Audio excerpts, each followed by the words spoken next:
ভর দুপুরে দুর্ঘটনা, একটি 4 চাকা গাড়ি নিয়ন্ত্রণ হারিয়ে ধাক্কা মারল ডিভাইডারে। ঘটনায় আহত 4 জন। শনিবার কুলটি থানার অন্তর্গত 19 নম্বর জাতীয় সড়কে আসানসোল থেকে ঝাড়খণ্ডগামী একটি 4 চাকা গাড়ি নিয়ন্ত্রণ হারিয়ে ডিভাইডারে ধাক্কা মারে। যদিও গাড়িটির সামনের অংশ ক্ষতিগ্রস্ত হয় এবং গাড়িতে থাকা 4 জন অল্প বিস্তর আহত হয়। পরে ঘটনাস্থলে পৌঁছায় কুলটি চৌরাঙ্গি ফাঁড়ির পুলিশ ও কুলটি ট্রাফিক গার্ড এবং আহতদের উদ্ধার করে চিকিৎসার জন্য আসানসোল জেলা হাসপাতালে পাঠানো হয়। কলকাতার দিক থেকে ধানবাদের দিকে যাচ্ছিল গাড়িটা, কোনো ড্রাইভার হয়তো সম্ভবত নিয়ন্ত্রণ হারায়। ঠিক আছে, নিয়ন্ত্রণ হারায় আমাদের ডিভাইডারে ধাক্কা মারে।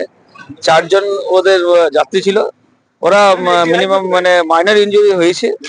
পুলিশ তাদেরকে আমাদের ডিস্ট্রিক্ট হসপিটাল নিয়ে গিয়েছে।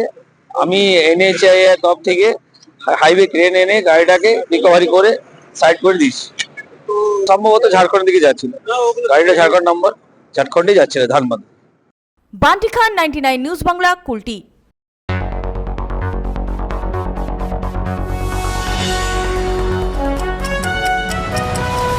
আপনারা দেখছেন 99 নিউজ বাংলা।